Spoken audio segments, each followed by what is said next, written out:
नमस्कार, बहुत स्वागत है आप सभी का हमारे इस खास बुलेटिन में। मैं हूं आपके साथ मरियम अली। चलिए देश और दुनिया की तमाम जरूरी खबरें हैं, उन पे एक नजर डाल लेते हैं। बीते कुछ दिनों से हम आपको लगातार अपडेट दे रहे हैं मौसम की कि मौसम बदलने वाला है, और ऐसा ही हुआ। जैसे ही इस हफ्ते की शुरुआत हुई, मौसम में ठंडक वापस लौट आई। आपको बता दें कि आज के लिए आईएमडी ने येलो अलर्ट जारी किया था कोहरे का, और ऐसा ही हुआ। आज सुबह जैसे ही उठे तो देखा भयंकर कोहरा छाया रहा। अब आने वाले दिनों में मौसम कैसा रहेगा ये जान लेते हैं। पश्चिमी विक्षोभ के दस्तक देने के बाद बीते कई दिनों से दिल्ली में मौसम का मिजाज बदल गया। बारिश और ठंड की वापसी के बाद अब कोहरे का भी प्रकोप झेलना पड़ेगा लोगों को। आईएमडी ने आज के लिए कोहरे और धुंध का येलो अलर्ट जारी किया था, और ऐसे में अधिकतम तापमान 19 से 21 डिग्री रहने का अनुमान भी लगाया था। वहीं न्यूनतम तापमान की बात करें तो वो 7 से 9 डिग्री सेल्सियस के आसपास रह सकता है। सुबह के वक्त कई जगह हल्का और थोड़ा तेज कोहरा देखने को मिला। इसके अलावा आपको बता दें कि साल 2022 के बाद इस बार फरवरी महीना सबसे ठंडा रहा। साल 2023 में पूरे महीने का औसत अधिकतम तापमान 28.2 डिग्री सेल्सियस दर्ज किया गया था। वहीं 2024 में ये 24.4 और 2025 में 26.7 डिग्री सेल्सियस के आसपास रहा। वहीं रविवार देर रात से ही कोहरे ने पूरे आसमान को अपने आगोश में ले लिया था। ऐसे में इसका असर सोमवार की सुबह देखने को मिला। उधर तड़के सुबह ही कोहरा और धुंध छा गया। इससे दृश्यता काफी ज्यादा कम हो गई। इसी बीच तेज बर्फीली हवाओं ने लोगों को खासा परेशान भी किया। वहीं दिल्ली में ठिठुरन बढ़ने लगी। दिल्ली में अगले 6 दिनों तक मौसम में ज्यादा बदलाव देखने को फिलहाल नहीं मिलेगा। वहीं बीते दिन से आईजीआई एयरपोर्ट पर भी इस भयंकर कोहरे का असर देखने को मिला। आपको बता देंगे करीब 220 जो फ्लाइट्स थी वो देरी से चली। कोहरे का बड़ा प्रभाव उन पर देखने को मिला। इसी के साथ करीब 40 जो फ्लाइट्स थी उनको रद्द करना पड़ा। खराब विजिबिलिटी के चलते 10 विमानों को जयपुर, अहमदाबाद और लखनऊ की ओर डाइवर्ट करना पड़ा। सोमवार सुबह दिल्ली में मौसम के सबसे कठिन हालात देखे गए। सुबह तड़के करीब 4 बजे से सुबह 9 बजे के बीच रनवे पर विजिबिलिटी 0 से 50 मीटर के बीच दर्ज की गई, जिसने परिचालन को पूरी तरह ठप कर दिया। वहीं दोपहर 12 बजे के बाद धूप निकलने से दृश्यता में थोड़ा सुधार हुआ, और ये बढ़कर 500 से 800 मीटर तक पहुंच गया, जिससे लैंडिंग प्रक्रिया में थोड़ी तेजी आई। हालांकि सुबह के भारी बैकलॉग की वजह से रनवे पर विमानों की लंबी कतार लग गई, जिससे उड़ानों को प्रस्थान के लिए घंटों इंतजार भी करना पड़ा। उधर अमेरिकी राष्ट्रपति डोनाल्ड ट्रंप और पीएम मोदी के बीच देर शाम फोन पर बातचीत हुई है। ट्रंप का कहना है कि उन्होंने जो भारत में 25% का टैरिफ लगाया था उसे 18% कर दिया है।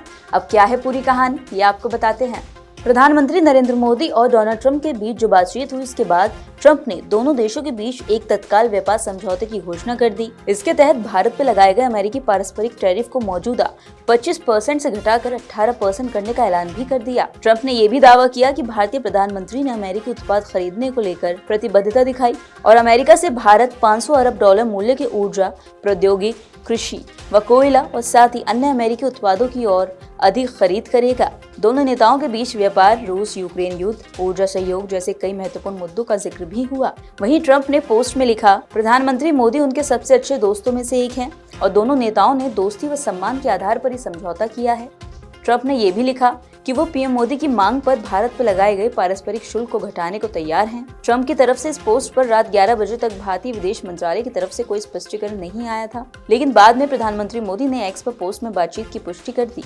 कोहरे के साथ साथ दिल्ली एनसीआर के लोगों को प्रदूषण की मार भी झेलनी पड़ रही है। आपको बताते चलें कि एक्यूआई में थोड़ी गिरावट देखने को मिली, मगर अभी भी खराब श्रेणी में ही हवा बरकरार है। अब आने वाले दिनों में प्रदूषण कैसा रहेगा, क्या बढ़ जाएगा, और आज कहां कितना एक्यूआई दर्ज हुआ है, ये सब आपको बता देते हैं। शनिवार की तुलना में 55 सूचकांक की गिरावट दर्ज हुई। दूसरी ओर एनसीआर में गाजियाबाद की हवा सबसे ज्यादा प्रदूषित रही। यहाँ एक्यूआई 279 दर्ज किया गया। वहीं नोएडा में ये 238, गुरुग्राम में 191 और ग्रेटर नोएडा में 228 एक्यूआई दर्ज किया गया। फरीदाबाद की हवा सबसे साफ रही। फिलहाल यहाँ सूचकांक 163 दर्ज हुआ। यह हवा की मध्यम श्रेणी में आता है। दिल्ली में वायु गुणवत्ता प्रबंधन के लिए निर्णय सहायक प्रणाली के मुताबिक वाहन से होने वाला प्रदूषण 12.27% रहा। पेरिफेरल उद्योग से 10.19, आवासीय इलाकों से 3.11, निर्माण गतिविधियों से 2.09 और कूड़ा जलाने से होने वाले प्रदूषण की 1.18% की भागीदारी रही।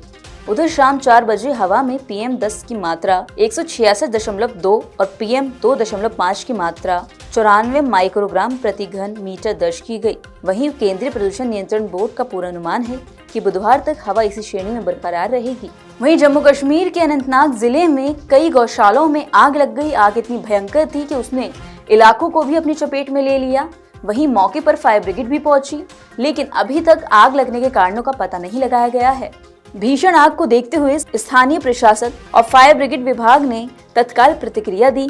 फायर टेंडर की कई गाड़ियां मौके पर मौजूद रहीं और आग की लपटों को फैलने से रोकने के लिए पानी की बौछारें करती रहीं। बचाव दल पशुधन को सुरक्षित निकालने के लिए हर संभव प्रयास कर रहे थे। हालांकि आग की तेज लपटों और धुएं की वजह से बचाव कार्य में बाधा आ रही थी। वहीं स्थानीय लोगों ने भी प्रशासन की मदद के लिए हाथ आगे बढ़ाया और आग बुझाने में सहायता की। इस घटना के कारणों की तत्काल जांच शुरू कर दी गई है। प्रारंभिक रिपोर्ट के मुताबिक आग लगने का कारण शॉर्ट सर्किट या किसी अन्य तकनीकी खराबी को माना जा रहा है, लेकिन अभी इसकी पुष्टि होना बाकी है। प्रशासन ने लोगों से शांति बनाए रखने और अफवाहों पर ध्यान न देने की अपील भी की। घटना के विस्तृत जांच के आदेश दिए गए हैं ताकि भविष्य में ऐसी घटनाओं को रोका जा सके।